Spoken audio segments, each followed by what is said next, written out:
am Rebecca from ChemKnits, and today we are going to play around with Dharma's Midnight Blue Acid Dye. And we're going to create a colorway all-in-one pan where we're going to have different amounts of saturation of the same midnight blue color. Before I continue, I want to give a huge shout out and thank you to today's lab partner, Bernie. Bernie, thank you so much for being my lab partner for today's episode of Dyepot Weekly. Right here is my 4-inch deep full-size catering steam pan. It has 4 cups of water in it just because it's on top of a warm hot plate that isn't plugged in, but I didn't want to scorch or sizzle our yarn when I bring it over. But we don't have any acid here in our water yet. And so to our water, I'm going to bring over 300 grams of Knit Picks Stroll fingering weight yarn and bring this through. Now, it is not under a lot of immersion right now, but we have enough liquid in here that we should not be getting too much heat from our pan below. But I just want to spread this a little bit, and we will get a little bit more water shortly. Stroll is 75% superwash merino wool, 25% nylon. And if you want to learn more about this yarn base or the other tools and equipment I'm using in my videos, I do have links and affiliate links down in the video description. And so I might earn a commission if you make any purchases through my affiliate links. Let's add another 4 cups of water, which maybe I'll regret. Yeah, maybe I'll regret that I added more liquid without adding dye in it. But you know what? We'll figure this out as we go along. We currently do not have any acid added in here. And I have to think about how I'm going to do this now. I think I actually want to remove that liquid I just put in. So what I'm going to do is quickly remove our yarn.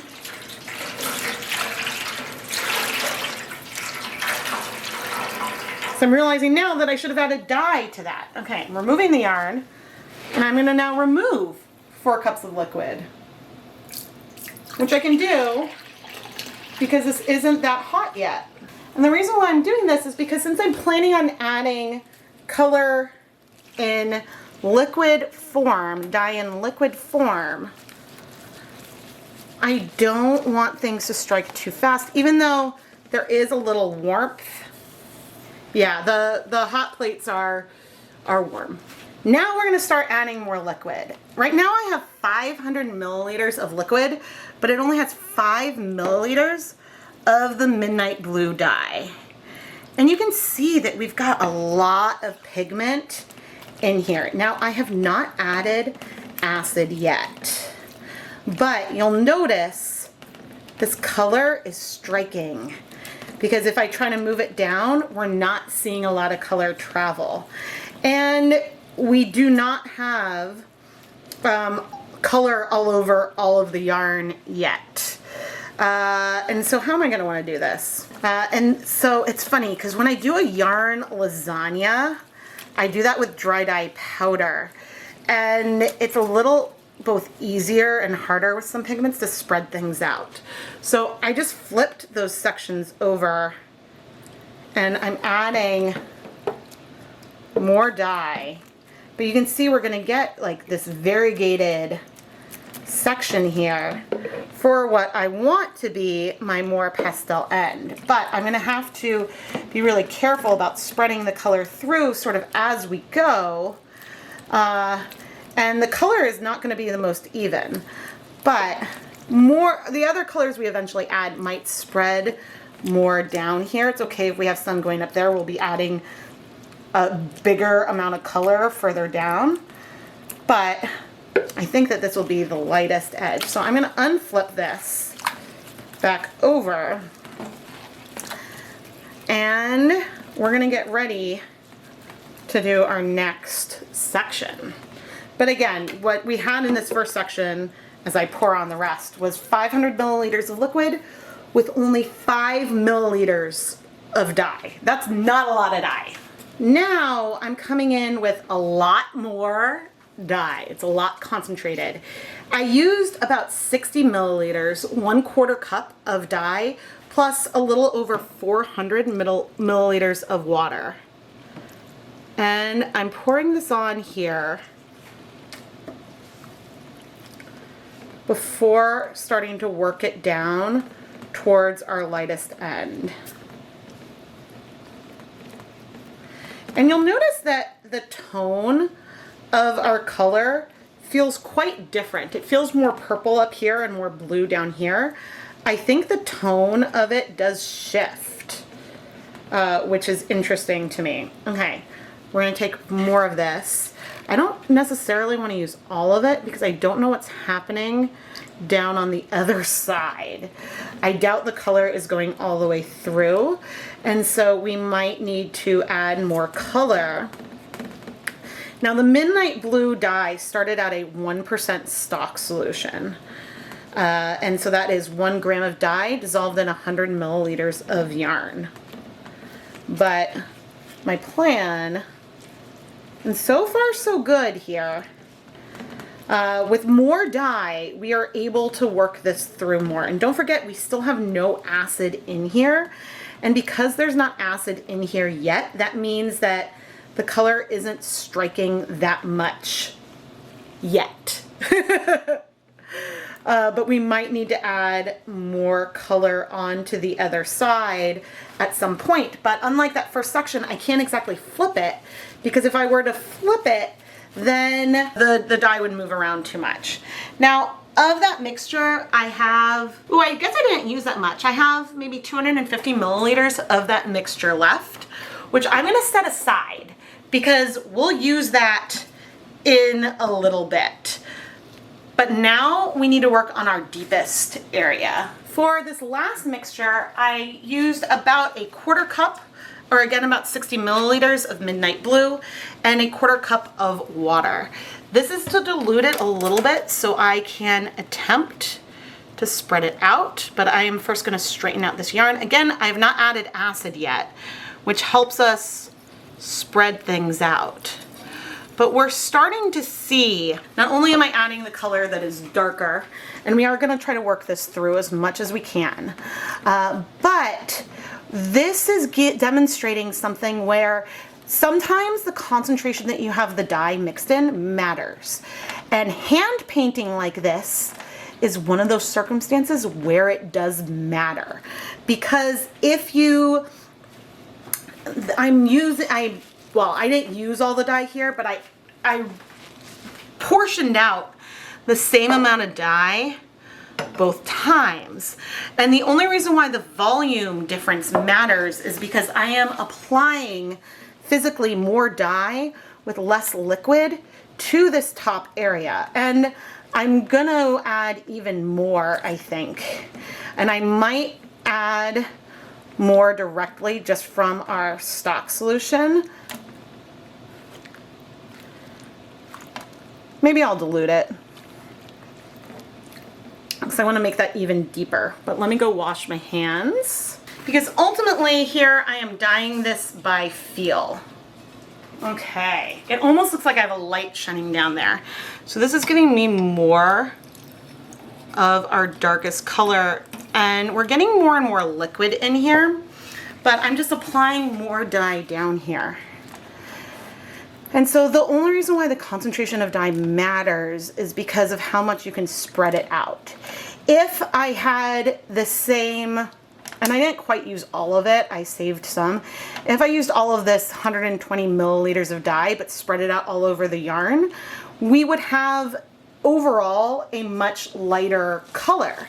But because I have some amount of dye concentrated at one end, that is giving us a much darker color down there, because it's about how much you can spread it out over all of the yarn. And this is like hand painting, except it is immersion because we have a lot more liquid in here, and I do need to start adding some acid. But if I was trying to add less liquid volume and I was using a foam brush to apply each of these colors, the concentration that I have the dye would have made a difference, because if I was applying the same amount of dye, the same volume of dye, but one of them had a lot more dye per volume of water, then that's going to be darker in that section. So I'm not really keeping track. I haven't really been keeping track of how much acid. I'm going by feel, but certainly we have way more than an equivalent of 2 tablespoons of vinegar per 8 cups of water. Way, way, way more. And midnight blue is a color that absorbs really well. But let me think real quick.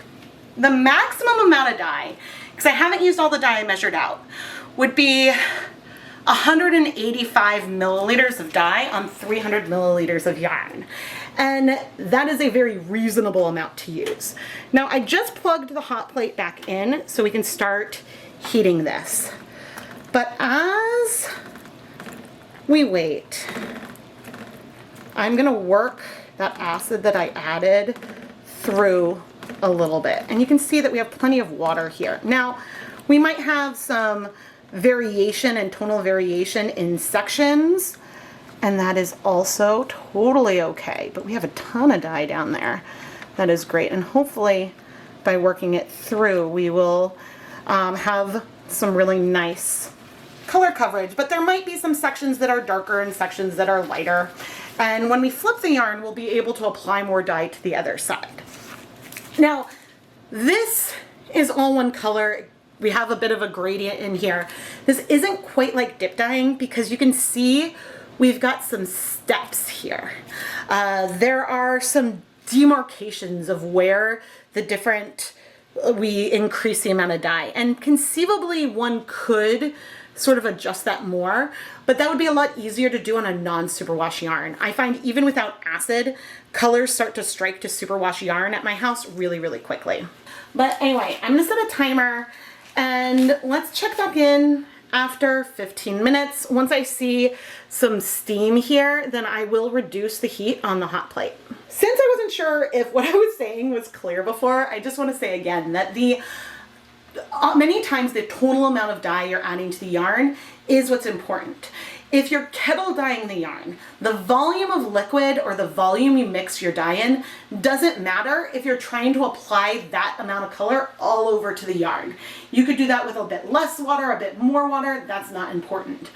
But when you're applying dye to a smaller amount of your yarn, not all over, the volume can make more of a difference. Because if I took our 1% stock solution and poured that on directly and didn't spread it, that's gonna be way more concentrated than if I took this initial color and poured it on, because I only had 5 milliliters of dye mixed in 500 milliliters of water. Those would look really, really different. But if I took 5 milliliters of our stock solution, poured it on, we'd have dark color in a small patch.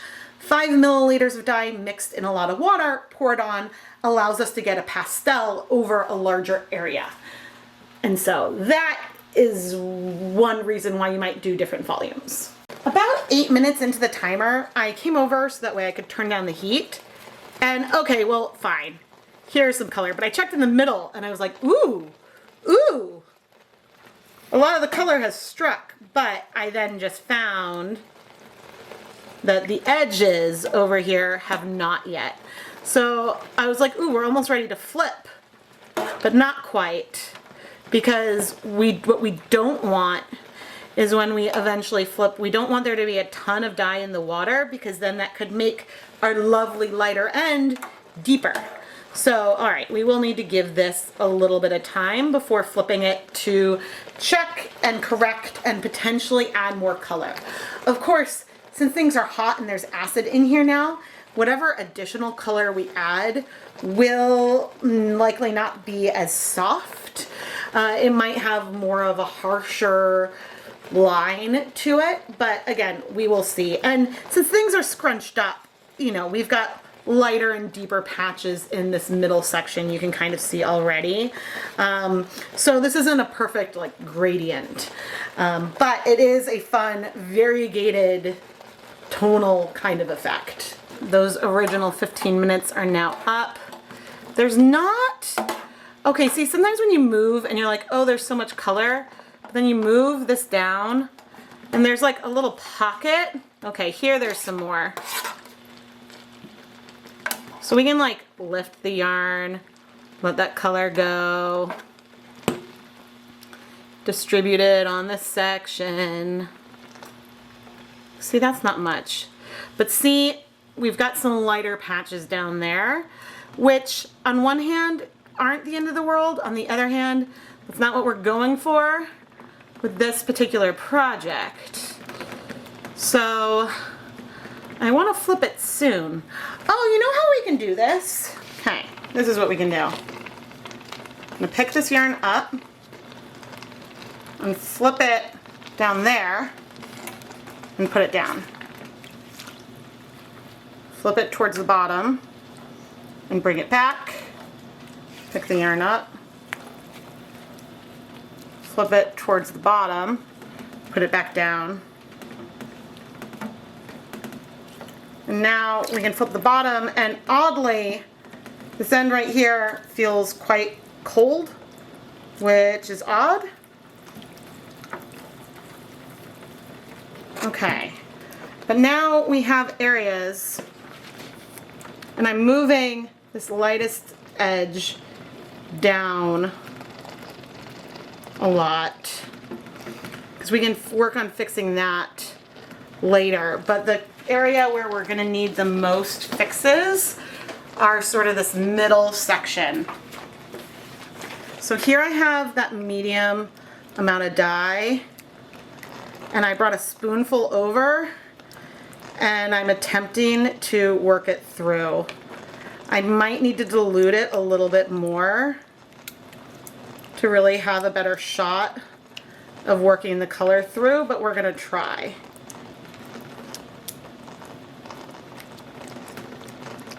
Because see, it might be a little too concentrated, but this is what we've done, and so I'm going with this. And the reason why I'm putting it on the spoon versus just pouring it is because with it on the spoon, and if I take a little bit less, when I go down, I can add water to it here at the section. So maybe I just needed to use a little bit less dye at a time, and then I can spread it out.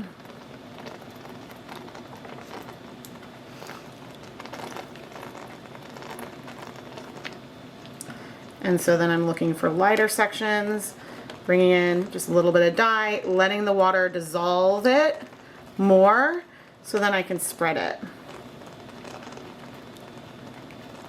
Because otherwise, if I was putting, ooh, there's another white patch. I mean, it's possible we'll be doing this for a long time, and oh dear, it dripped down there. Yep, this medium color, we did not get a lot of spread.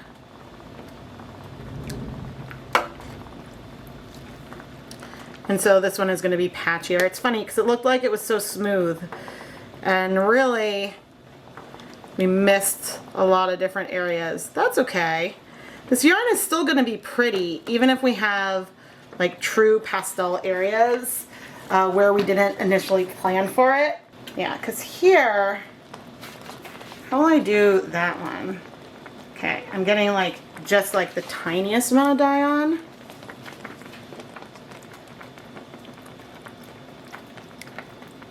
And then I can work that through a little bit. It's okay for it to be a tiny bit pastel, but this is just letting me get a tiny bit more color on there.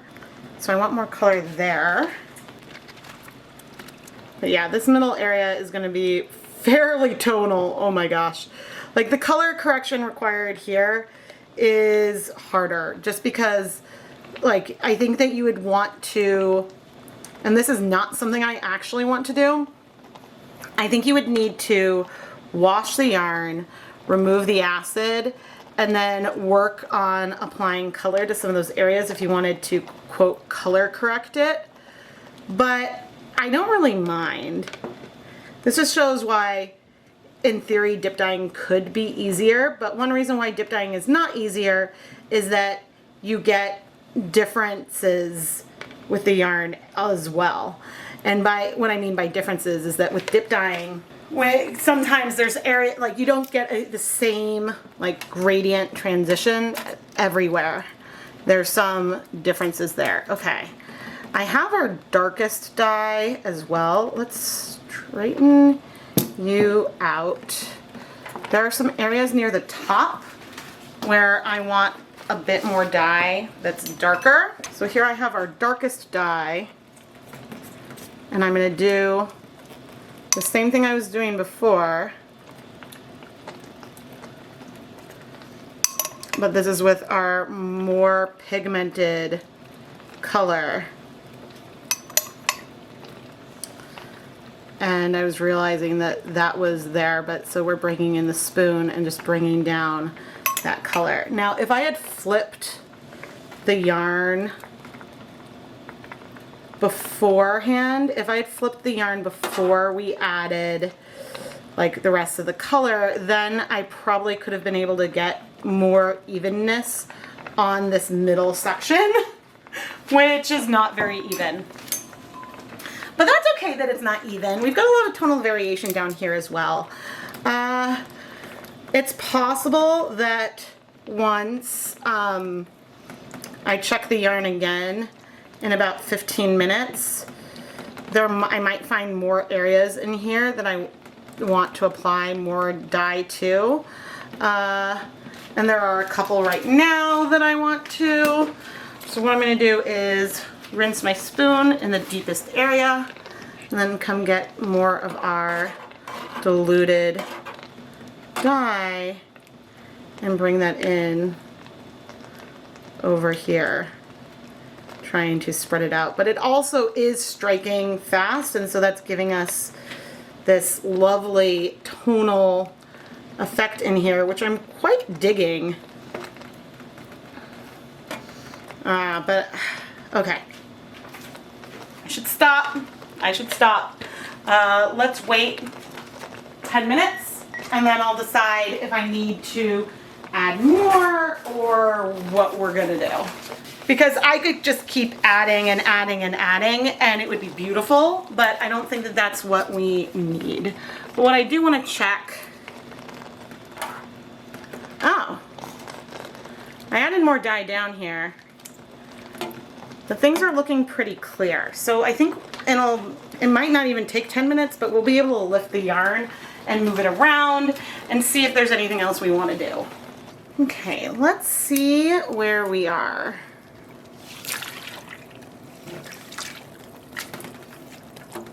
Although, as I flip, I'm realizing I may not want to introduce transfer. Okay, there are still some lighter and deeper patches.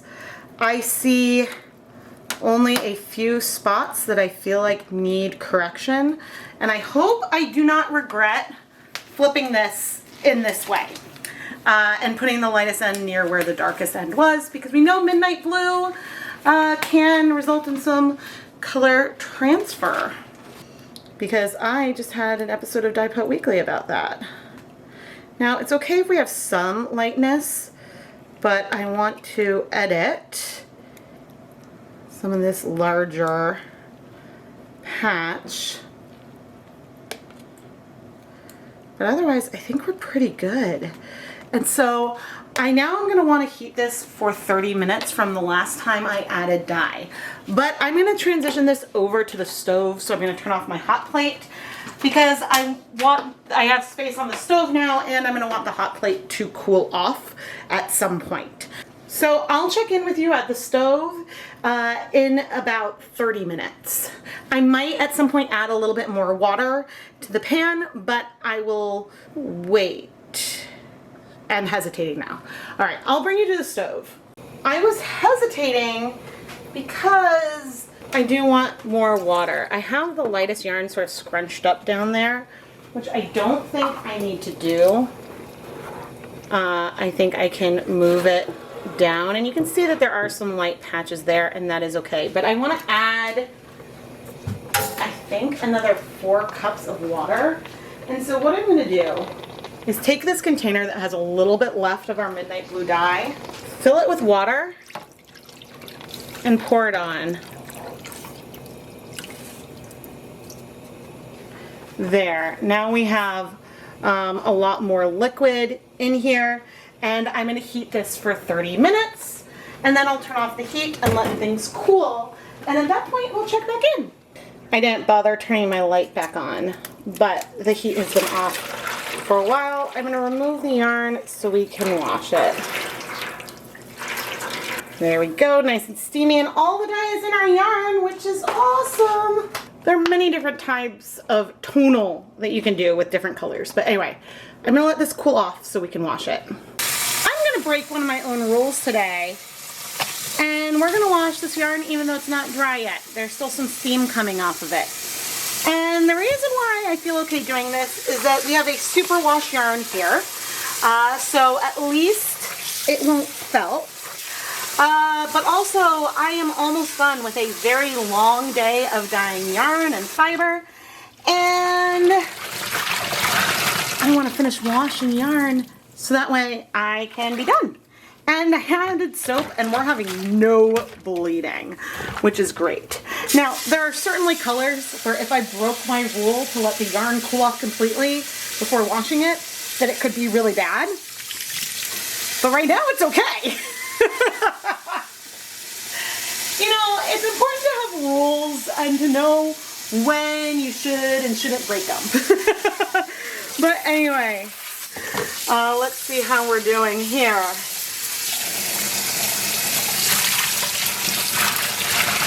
Yeah, no bleeding. We look great. So I'm going to finish rinsing out the soap. Then I'm going to put this yarn through my spin dryer and hang it up to dry. Here is our variegated yarn that we created using only one color. And this doesn't look anything like dip dyed yarn because there is a more patchy quality to the colors.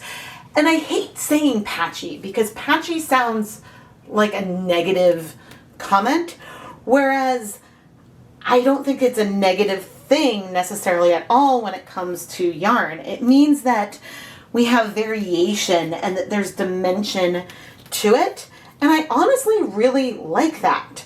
The one thing I will note for sure is that the length of the lightest areas are different. The length of the darkest areas are different in the middles. And so there's unquestionably a dye lot difference between these three skeins. Which again, I will emphasize that there's not really same dye lot for hand dyed yarn necessarily because you can have variation within one pot. That's one of the beautiful things about hand dyed yarn. But if you're going to use multiple of these in a project, you should alternate skeins every couple of rounds. Now, I could have continued to go through, and there's some light areas in here, and I could have continued to add more color. But I don't mind that we have some of that left behind because overall we have a dark area, a medium area, and then a pastel area. Now I think if I wanted to do this again, I don't know what I would do differently because I can't do this with the dry dye powder a la the lasagna method exactly because part of the issue and part of the reason why we have some I'll just say patchy, even though I don't think it's ugly or ruined. But the reason why we have differences in the depth here is because the colors were striking pretty quickly, even before we added acid. And so we weren't able to get super even coverage. So I think that what I would be inclined to do if you wanted to get this type of colorway with smoother color transitions, you would need to do it with dip dyeing. But not the type of dip dyeing I usually do on the channel, which involves me dipping and removing the yarn so we get soft transitions between the colors versus more harsh lines. What I would do would be to dye fully immersed a tonal in this lightest color. Then I would add 2/3 of the yarn into a pot with dye that is a bit more of the medium color. And leave it with part of the yarn out of the pot. Let that color absorb. Then we would do the same thing with only a tiny bit of yarn in the pot. And so by doing it like this, we would have those three sections of color that get darker and darker, but we would be able to get slightly more even coverage or softer coverage within a section. Yes, there would still be some tonal variation, but you have a little bit more control over each of the segments. And so that might be something to try, future Rebecca. and to demonstrate, because certainly I've dyed yarn in a kettle, leaving portions of it out to dye a separate way. But technically this would be dip dyeing as well. It's just different. I am Rebecca from ChemKnits, and I really need to come up with a word that isn't patchy for describing this type of yarn, or uneven color coverage in general, because honestly, I love uneven color coverage. It is funny though, because getting a more regular repeating type of colorway is not my strong suit. And other thing that did hurt us here in what I was trying to do is that the skeins are so long relative to the pan that you have to have them scrunched up. And so that leaves some areas with more yarn under other parts that then doesn't get dye. If I were to find a larger plastic container to set up this initial cold process before heating it up, and I could have the yarn stretched out more, we would have a little bit more space to get the coverage potentially a little more evenly. And so one could do that. And then you could potentially let it sit overnight before steam setting it to finish the colorway. And so that could be an option. But I do really like the results we had here today. It just might not be quite what you want and what you're going for. And so these tips and things and troubleshooting notes aren't because I don't love my results. It's because you might want something that is different, and so I'm trying to help with that. Because I mean, look at this twisted. Like, that variation in there is beautiful. And one of the whole reasons why I love dyeing yarn anyway is because it's not perfect. If you want perfect, buy a commercial colorway. Bernie, thank you so much for being my lab partner for today's episode of Dyepot Weekly. I really hope that you enjoyed the video and that you're going to love your yarn. If you at home want to become a lab partner like Bernie and get some shout outs in an episode of Dyepot Weekly, plus some beautiful hand-dyed yarn, you can find more information in the listings in the ChemKnits Creations Etsy shop. I'll have links down in the video description. Please subscribe and turn on notifications so you never miss a new video. And make sure you check back in, because once or twice a week, I share a new video with a new dyeing project. It might involve me revisiting something that I've done before, or a tweak on something new, or something sometimes a little more unusual. It depends. It depends on my mood. But I love to play with color and yarn, and to show that you can, and to show that sometimes you can just go for it, and you can make mistakes and still get something beautiful. Again, not that this is a mistake, but things might not go exactly the way you think it'll go at first, and it's fun to just adapt and see where you end up. If you want to bring home some of the yarn from my videos, you can. I have an Etsy shop, ChemKnits Creations. It'll be linked down below, but it's filled with yarn that I featured in these dyeing videos. Thank you so much for watching.